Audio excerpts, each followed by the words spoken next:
All right. Good morning, everyone. I'm really excited and kind of nervous for what's going to come of this conversation with Frank Pennachio. Frank, how are you doing? I'm doing great, Justin. It's a pleasure to be with you, sir. Thanks for the invitation. Awesome. Awesome. Well, Frank, let, where to start?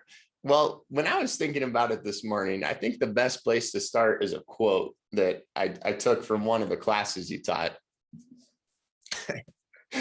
Frank is nervous, everyone. You can't see it, but he's like, oh dear. So a quote I have is, read the daggum contract. True. Very true. What, Frank, why might someone want to read a contract when it comes to the insurance world? Yeah, Justin, as you probably have noticed in the time we've spent together, that's something that I feel that's what insurance brokers sell, whether it be group health, property casualty with personal lines across the board.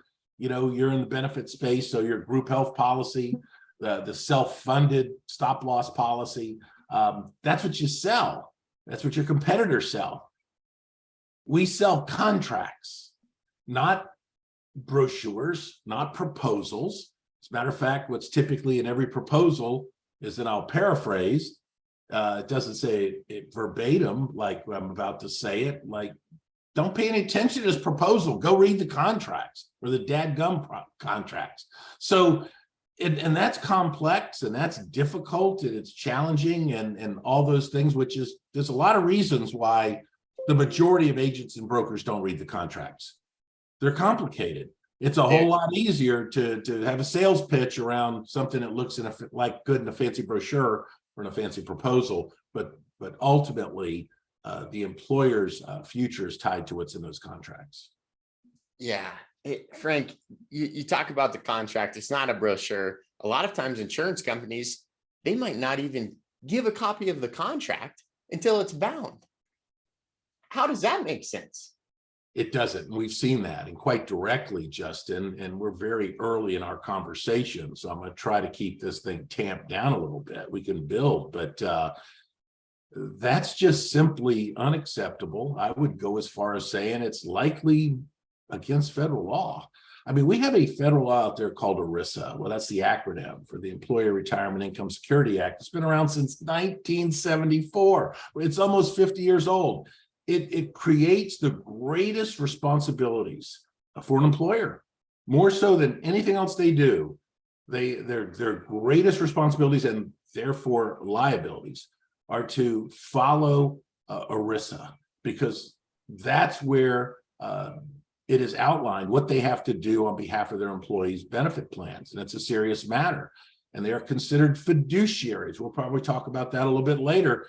But as a fiduciary of a benefit plan, you have significant responsibilities and thus significant potential liabilities, including not only your corporate assets, but under ERISA, the corporate veil could be pierced and personal assets could be attached.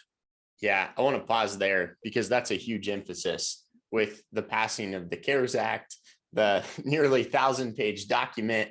Something that a lot of decision makers aren't aware of is that there's a more expanded definition of what a fiduciary's responsibilities are. And more importantly, that it can go all the way to the fact of piercing the corporate veil and putting their personal assets at play. That's something that a lot of CFOs are not aware of that I've been talking with. And Frank, I think something interesting is historically, we think of the fiduciary, the prudent decision maker in the company that's looking out for all the employees, as the chief financial officer, as the owner of the company. But just recently, I think 2 weeks ago, an HR executive was found liable to breach their fiduciary duty. So can you expand on how you've seen fiduciary responsibility evolve? Well, first and foremost, let's go to what the law says. The law says anyone, irrespective of title, titles don't matter. Anyone who is involved in selecting and managing an employee benefit plan that comes under ERISA, which is the medical, the 401k, primarily dental and vision, they're fiduciaries. So to your point, it's not just the CFO and the CEO and who knows, maybe the COO, all the C-suite people, but the human resource people and their staff people, if they're involved in the management. I mean, I work with people on my talent team in my company, and everybody I talk to about my employee benefits, whether it be my 401k or my group health, they're acting as a fiduciary. They are fiduciaries. The challenge is they don't know it. And they're not really well trained on, or they possibly trained at all on what their duties are. The law is very clear. Now, granted, when we get into potential litigation in case law and the like, it could get a bit more complex, but there are duties. There are duties that fiduciaries must follow. Sometimes on the surface, they appear simple. In practice, they're not always simple. And the ramifications are too serious to ignore once someone begins to understand that they've got a lion by the tail in managing their employee benefits. So Frank, my head goes to, if there's so many leaders that are not aware of how serious this is, right? Their fiduciary responsibility, whose job is it to inform them? Is it their own job to know? Is it a broker consultant like myself at TrueNorth who's responsible for helping them understand? Whose responsibility is it? Well, I'm biased on this question. I believe it is the agents and brokers' responsibilities. I think that, but the training of agents and brokers has, let's just say, not been as robust as I would prefer. A lot of agents and brokers don't get enough training to pass a test. They pass a test, they're ready to sell insurance. Maybe they do a little bit of continuing education, which has become just a race to the bottom and a joke. One time I met my continuing education requirements of 20 hours in about 50 minutes. It only took me 50 minutes to earn 20 hours of continuing education credits. And so I do believe it is the broker who is responsible. I think that the employer expects that. Now, sometimes they'll push back and they'll say, look, I'm very busy. I don't want to talk about all that. Just give me the best this or whatever. But we have to push back and help lead them to understand that they have serious risks and potential liabilities that may not be on their radar screen. At the very least, let's discuss them so you can make intentional, intelligent decisions as to how, or if, whether you want to address them or not. But typically what we find is when people become aware, when the risks become illuminated, when the responsibilities become illuminated, they do want to address them, and they want to know, how do I do that? Right. And even if they don't want to address everything, let's hypothetically say there's $1 million of risk that we find after going through a review with a company. They might want to transfer some of that risk. They might want to mitigate some of that risk in a different way. And maybe they do want to accept a sliver, but I bet it's highly likely that everyone will appreciate being aware of the risk that they're being exposed to. Fair? That's the thing. That's what they want. And when they discover they're in harm's way, especially they have been unknowingly in harm's way, and they've been fortunate to the point that nothing bad has happened yet. You know, without even putting a number on the risk, Justin, you and I have talked about this. There's only a handful of things we could do with risk. We can transfer it to an insurance company. We can reduce it as much as possible. We can try to avoid it, but when it comes to the topics we're talking about, you really can't avoid it. You need employee benefits to attract and retain talent. It's very, very difficult to do without offering your employee group health and possibly other employee benefits, depending upon, you know, the demographic of the company and their competitive positioning in the marketplace. So you really can't avoid the risks, but you can reduce them. And then, you know, if you purposefully and knowingly assume the risks, my big beef is people are assuming risks that they don't know they're assuming. They actually assume, to overuse that word, that either the risk doesn't exist or it's already picked up through another part of their insurance program, which is almost certainly not the case. So it's the erroneous assumptions of I'm okay because nothing bad has happened. We all have that bias. We have a number of biases. One of them is the status quo bias. Things are always going to be as they've been. And I haven't had any problems. Nobody has sued me and alleged fiduciary malfeasance. Nobody has sued me, or I haven't had an IRS audit or a Department of Labor audit. Then they've come in and said, well, we've discovered you've been mismanaging this. You owe your plan hundreds of thousands of dollars, if not more. So yeah, we want to reduce the risks as much as possible, which first we have to become aware of them, transfer those that scare us. If the premium, the money that it costs to transfer it is the right fit. And where we can, although it's less likely in your field, Justin, people just can't avoid many of these risks. They offer employee benefits, you've got significant risks that arise out of them. Yeah, Frank, and I've heard several attorneys say with the CARES Act passing and these new fiduciary liabilities, it's the highest degree of law that fiduciaries face, which is extreme when you think about all the different facets of someone's company. So my head goes to, I want to educate people real quick. The Department of Labor, this is according to the FIA group, which they're experts in this world. The Department of Labor is planning to invest 10 times more money into investigations. And off the top of my head, I want to say there were 150 criminal investigations. And that was just through part of 2022. So it's certainly extreme. And your point of, this is the way we've always done it is no longer the case, because enter the pandemic, enter new federal legislation. How would that sound, in the words of Griff, one of my leaders at TrueNorth, how would that sound in front of an independent third-party judge? Exactly. And yes, and what you've hit on, and look, I have some empathy for both employers and brokers, because a number of new laws have come down the pike that recently, and new sets of guidelines. And then I'm always cautious to mention this, Justin, because we don't talk politics, we don't talk religion, we stay away from those topics. So this is not a political statement. But when the blue team is in the executive branch of our government, there was more inspections and audits. You can agree with that or disagree with that. I don't care. All I'm saying, it's just math. There's just more.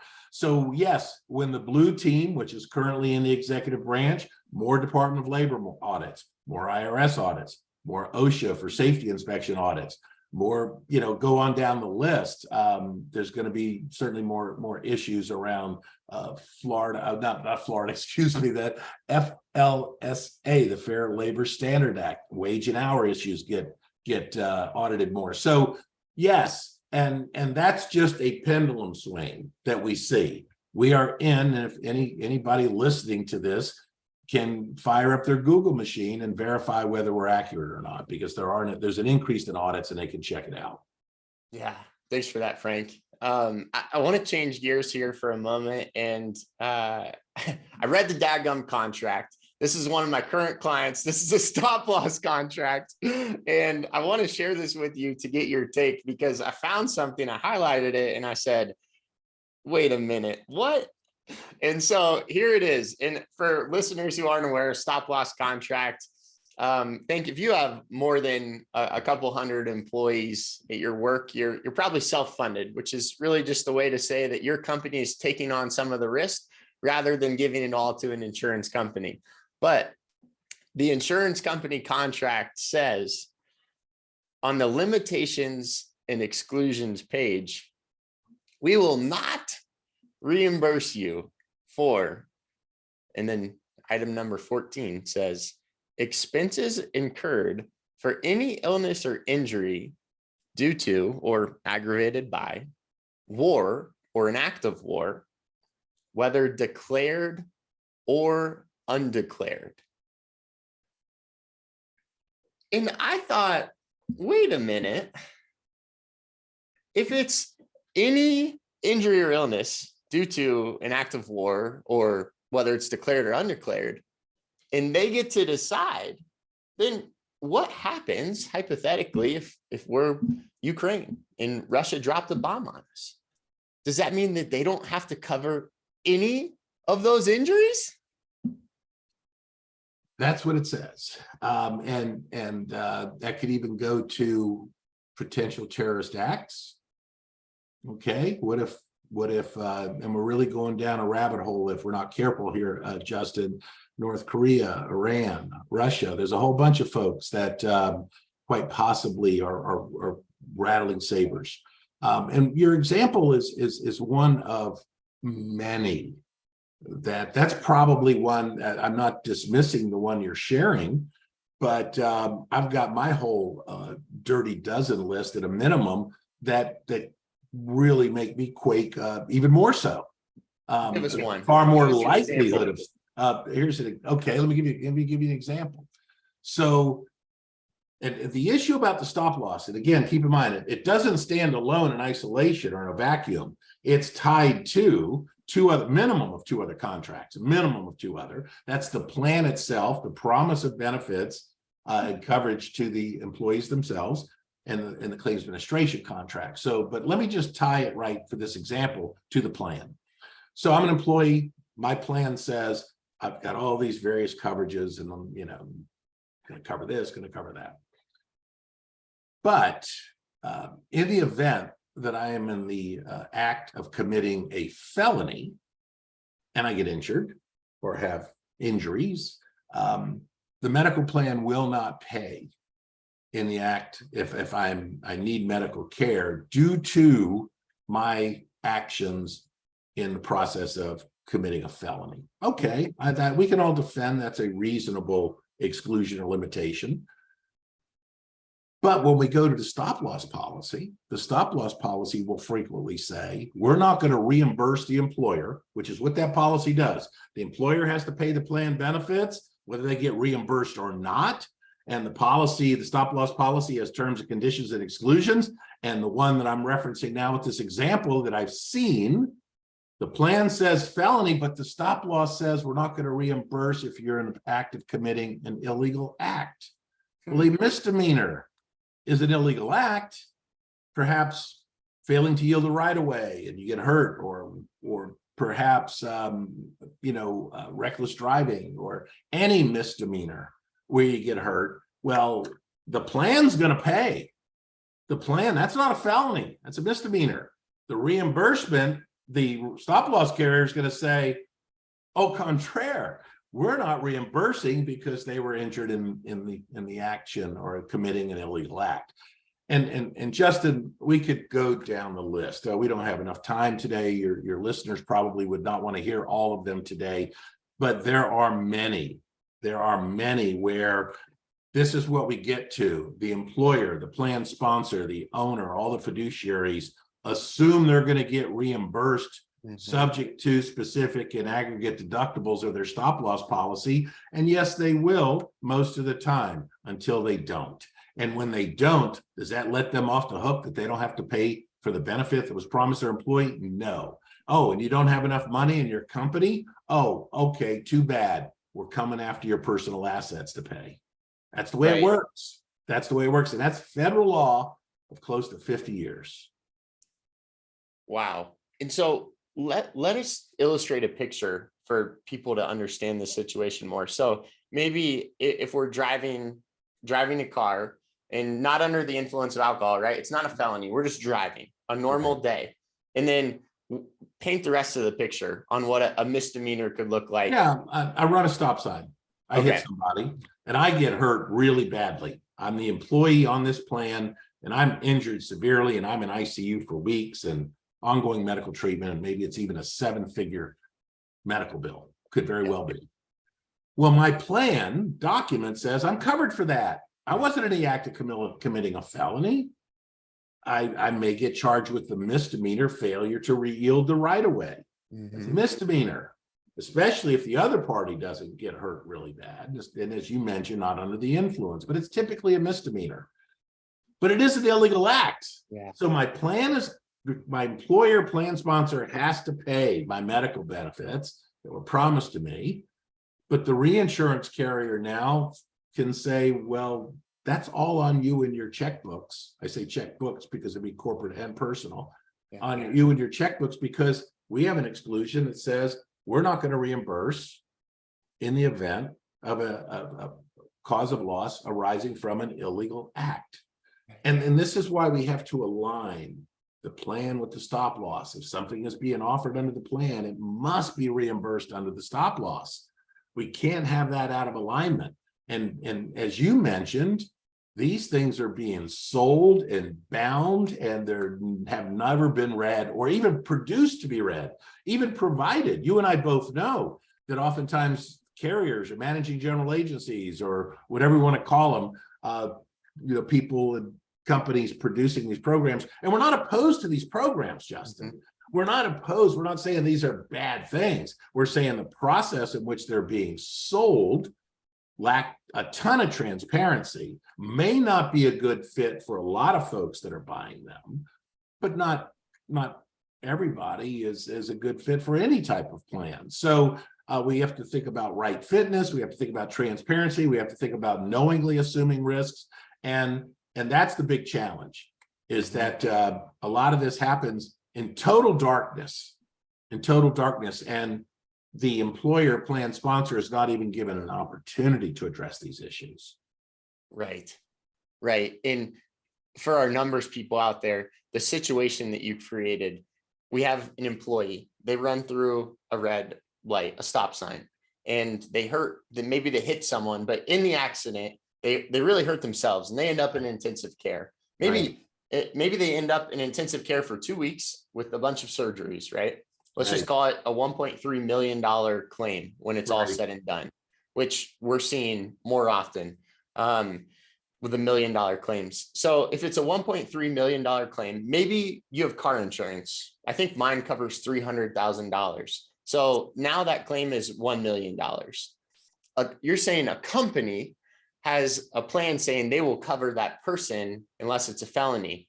So their responsibility, they think they're assuming up to $100,000 of risk, and then anything above $100,000 that's covered, and they'll be reimbursed by the stop loss insurance company. You're describing the specific deductible and how the policy typically works or is intended to work, right? Right. So specific deductible of 100,000, they're thinking we're reimbursed for anything over 100,000. In this case, there's still $1 million outstanding. And they find out that the stop loss contract doesn't have to pay it because it was a criminal act, not just a felony. And so they have to not only pay 100,000, but $1 million for that health claim. Right. You've described it very well, Justin. And what you've described is not in isolation. It's one of many contractual issues that most plan sponsors on these types of plans are not aware. They're simply not aware of that these risks. And oftentimes these plans are sold as, hey, there's no greater risk than fully insured because we have this stop loss policy. There's dramatic differences between a fully insured group health plan and a self-funded group health plan. And that's not to mean that one is good and one is bad. There's just pros and cons and ups and downs and ins and outs. And as if I could remember who said the quote, I'd give attribution. I can't, but it's one of my favorites. We have no solutions, just trade-offs. No solutions, just traydoffs. I love that from an economist standpoint that I am an econ. I actually think an economist said that, if I'm not mistaken. Don't hold me to it. It might have been Thomas Sowell, Sowell. We may want to look that up on our Google machine. We'll give him credit in the footnotes, but nonetheless, there were 50,000 stop loss claims that were denied, meaning that's a whole lot of responsibility that's either being shifted to an employer or an employee. And that's a heavy weight. So you got to read the daggum contracts. Frank, what closing words do you got for listeners? Well, my closing words are plan sponsors, employers have very serious challenges. There's a lot going on in the marketplace just to compete, just to stay viable as a company. And this employee benefit space is becoming increasingly complex. And there are increasing and escalating risks that are new and different. They just landed on the scene in the past year or two or three. So most employers probably haven't even heard about these new standards of different types of disclosures and requests for information and what must be secured. in protecting even the data. We haven't talked about data breaches either. So there's a whole host of series of complexities, one bite at a time. We don't want people to be overwhelmed and say, that's just too big, I'll just take my chances. One bite at a time, a process to help people make intentional and intelligent decisions about how to drive profit in their organization through the attraction, nurturing, and growing of talent, which employee benefits are a big part of, and mitigating those risks. As you mentioned, the greatest risk known to law. So buckle up, buckaroo, get people that can help you do this, and take it a step at a time and move forward. Love that. One bite at a time. Got to move forward. Frank, thank you for your time and knowledge today. Always a pleasure, Justin. Thanks for inviting me. Be well.